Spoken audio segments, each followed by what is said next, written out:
અભય થઈને નિષ્પક્ષતાથી નિરપેક્ષ રીતે વાસ્તવિકતાનો અરીસો રૂપી સચોટ માહિતી લાવતો સત્યની સાથે અભય ટાઈમ્સ।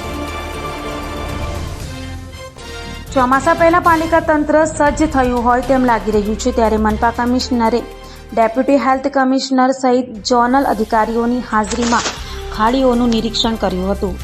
સુરત મહાનગરપાલિકાનું તંત્ર ચોમાસાને ધ્યાને લઈ સજ્જ થયું છે, તો સુરત શહેરની તમામ ખાડીઓ પર મનપા કમિશનર દ્વારા નિરીક્ષણ કરાયું હતું।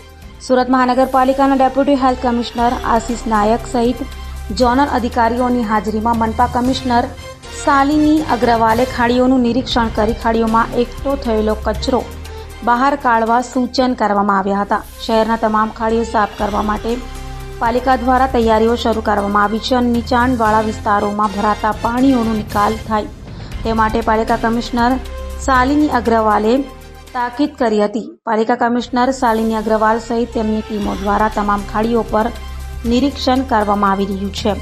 ફ્લડ ગેટ સહિત ખાડીઓ મેન્ટેનન્સ રાખવા પાલિકા કમિશનર દ્વારા તમામ અધિકારીઓને સૂચના અપાઈ છે। અત્યારે સમગ્ર સુરત શહેરમાં બધા જ ઝોન્સમાં પ્રી મોન્સૂનની કામગીરી ઝુંબેશ સ્વરૂપમાં કરવામાં આવી રહી છે। સમગ્ર સુરત શહેરમાંથી ઘણા બધા વિસ્તારોમાંથી ખાડી પસાર થાય છે, એટલે ખાડીની સાફ સફાઈ, ખાડીના બંને બાજુમાં કોઈ પણ કચરાના ઢગલા હોય, ડેબ્રીઝ હોય કે કોઈ પણ પ્રકારનું બીજું માટી વગેરે હોય એ તમામને સાફ કરવાની કામગીરી કરવામાં આવી રહી છે। એમના સિવાય storm water drainage systems, main holes, inlet chambers એમની પણ સફાઈની કામગીરી કરવામાં આવી રહી છે। સમગ્ર સુરત શહેરમાંથી તાપી રિવર પણ પ્રસાર થાય છે અને જેટલા પણ ફ્લડ ગેટ્સ છે એમનું પણ ઓપરેશન, રિપેર્સ, મેન્ટેનન્સની કામગીરી કરવામાં આવી રહી છે।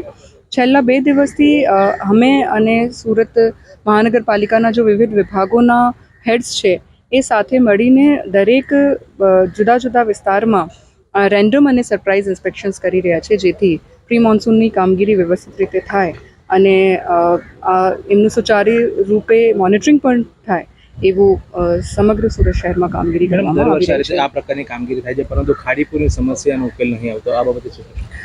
આ વખતે ચોમાસા પહેલા ખાડીના 2 રાઉન્ડ પૂરા કરવા માટે સૂચના આપવામાં આવેલ છે। એમાં 2 રાઉન્ડની સાફ સફાઈ પૂરી થાય।